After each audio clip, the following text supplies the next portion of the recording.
Hello दोस्तों, my self Shashikant. आज अपने लोग बात करेंगे मसल्स ऑफ द रेस्पायरेशन। तो इसमें देखेंगे अपने लोग, फर्स्ट देख लेते हैं एक बार रेस्पायरेशन। जो रेस्पायरेशन जो अपना होता है वो दो फेज में होगा जाके अपना।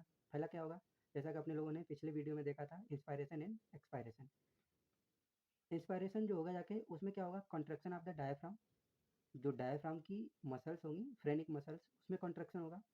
एंड दूसरी कौन सी मसल होगी, एक्सटर्नल इंटरकॉस्टल मसल, उसमें कॉन्ट्रैक्शन होगा। इन दोनों में कॉन्ट्रैक्शन होगा तो क्या होगा, थोरेसिक केज का इनलार्जमेंट। थोरेसिक केज क्या है आपका, बढ़ जाएगा, बड़ा हो जाएगा थोरेसिक केज। और क्या होगा, लंग्स जो है एक्सपेंड कर जाएंगे अपने। और क्या होगा जाके, निगेटिव प्रेशर जो है इंक्रीज करेगा। निगेटिव प्रेशर इंक्रीज करने के कारण क्या होगा जाके, आपका जो एयर, जो एनवायरमेंटल एयर होगी, एटमॉस्फेरिक एयर जो होगी, वो इंटर कर जाएगी आपके कहाँ, लंग्स में ईजिली। तो ये क्या हो गया आपका, इंस्पायरेशन हो गया। एक्सपायरेशन में क्या होता है, इन्वॉल्व होगा क्या, elastic recoiling of the lungs and the thoracic cage. जो इलास्टिक रिकॉइलिंग होगी जाके किसकी, लंग्स और थोरेसिक केज की, उसमें क्या होगा, एक्सपायरेशन होगा जाके, ये एक्सपायरेशन में आएगा। आगे क्या देखते हैं, जो थोरेसिक केज एंड जो लंग्स होते हैं, एक्सपायरेशन के केस में इनका साइज डिक्रीज हो जाता है, बट जो इंस्पायरेशन के केस में जो है, थोरेसिक केज एंड लंग्स का साइज जो है इंक्रीज होगा। क्योंकि साइज इंक्रीज होगा तभी तो नेगेटिव प्रेशर बढ़ता है ना लंग्स में। नेगेटिव प्रेशर बढ़ने से ही जो एटमॉस्फेरिक एयर है वो आपकी एटमॉस्फेयर से अंदर आपकी एल्वलाई में आती है, एल्वलाई से फिर जो है ऑक्सीजन आपकी ब्लड में पहुंचती है। ये हो गया। उसके बाद देखते हैं क्या, मसल्स ऑफ रेस्पायरेशन। तो रेस्पायरेशन की मसल्स जो है दो पार्ट में होंगी। जैसा कि दो फेज में हो रहा है ना आपका रेस्पायरेशन, मसल्स भी आपकी दो पार्ट में, इंस्पायरेटरी मसल्स होंगी और एक्सपायरेटरी मसल्स होंगी। जो इंस्पायरेटरी मसल्स होंगी वो कौन कौन सी होंगी आपकी, एक तो प्राइमरी मसल्स होंगी और दूसरी कौन सी होंगी आपकी, एसेसरी मसल्स होंगी। जो प्राइमरी मसल्स जो होती हैं वो कौन कौन सी आपकी, फ्रेनिक मसल्स होगी और एक्सटर्नल इंटरकॉस्टल मसल्स होंगी। जो फ्रेनिक मसल होगी, इसकी जो नर्व सप्लाई होगी वो फ्रेनिक नर्व करेगी। एंड जो इंटरकॉस्टल नर्व है, इसका क्या रूट वैल्यू होगी जाके, T1 टू T11। ये नर्व सप्लाई करेगी किसको, फ्रेनिक मसल्स को एंड एक्सटर्नल इंटरकॉस्टल मसल्स को। जो एसेसरी होती है, एसेसरी मसल्स होती हैं जो कि पार्टिसिपेट करेंगी इंस्पायरेशन में, उसमें क्या क्या आएगा आपका, स्टर्नोक्लेडोमास्टोइड मसल्स आएगी, स्क्लेनी मसल्स आएगी एंड एंटीरियर सेरेटाई मसल आएगी, एलिवेटर ऑफ स्केपुला आएगा आपका, एंड पेक्टोरल्स की जो मसल्स होती हैं वो आएंगी जाके आपकी, जो कि एसेसरी हैं। मतलब जो मेन मसल्स हैं पार्टिसिपेट करेंगी किसमें, आपकी इंस्पायरेशन में। मेन मसल्स जो हैं आपकी प्राइमरी जो है फंक्शन करेंगी, phrenic and external intercostal muscle. But accessory support आपकी ये सभी मसल्स भी करेंगी आपकी इसमें, इंस्पायरेशन में। अब देखते हैं एक्सपायरेटरी मसल्स। एक्सपायरेटरी मसल्स जो होंगी जाके वो दो पार्ट में डिवाइड होंगी फिर ये, primary expiratory muscles and accessory expiratory muscle. Primary में आपकी क्या आएगी, इंटरनल इंटरकॉस्टल मसल।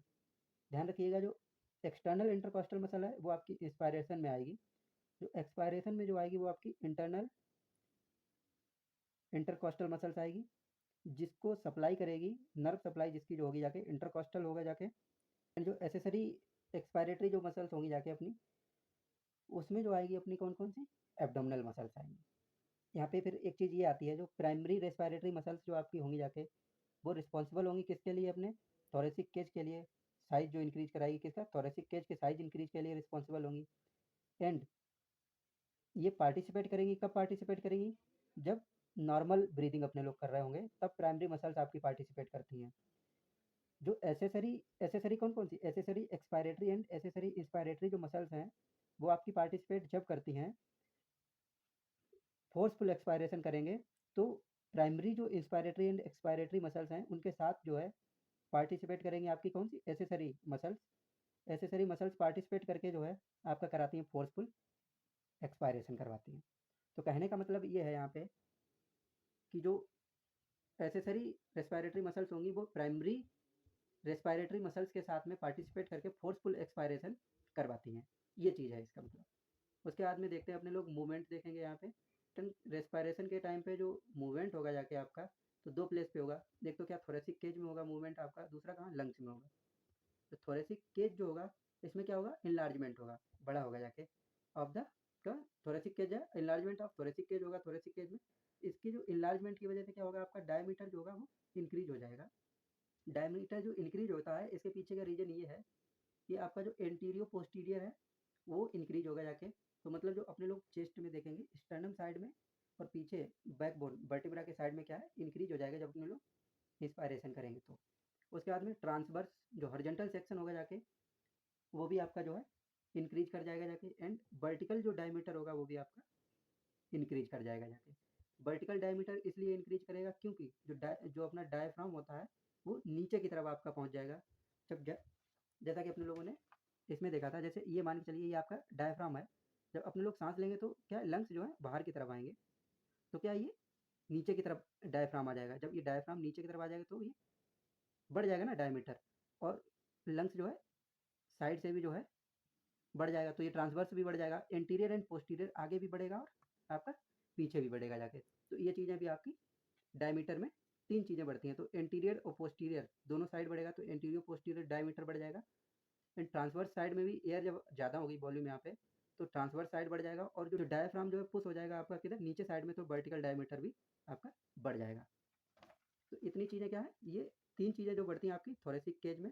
एंड जो लंग्स में जो आपका होगा जाके, लंग्स में क्या होगा, एक्सपेंशन होगा एंड कंप्रेशन होगा। जो एक्सपेंशन जो होगा वो due to enlargement of the thoracic cage की वजह से होगा, जिससे क्या है नेगेटिव प्रेशर आपका इंक्रीज कर जाएगा। नेगेटिव प्रेशर अगर इंक्रीज कर रहा है तो आपका क्या है, एक्सपेंशन हो जा रहा है आपका, ठीक है। और ये जो एक्सपेंशन होगा जाके लंग्स का वो ड्यूरिंग इंस्पायरेशन होगा जाके। एंड जो कंप्रेशन होगा जाके वो ड्यूरिंग एक्सपायरेशन होगा। बट यहाँ पे क्या होगा, थोरेसिक केज का साइज डिक्रीज करेगा, नेगेटिव प्रेशर भी डिक्रीज होगा जाके। नेगेटिव प्रेशर आपका डिक्रीज हो रहा है, इसी की वजह से क्या होगा जाके आपकी जो एयर लंग्स के अंदर है वो बाहर निकल जाएगी। तो ये चीज़ें, ये हो गया आपका मूवमेंट हो गया किसमें, ड्यूरिंग रेस्पायरेशन में। Thank you.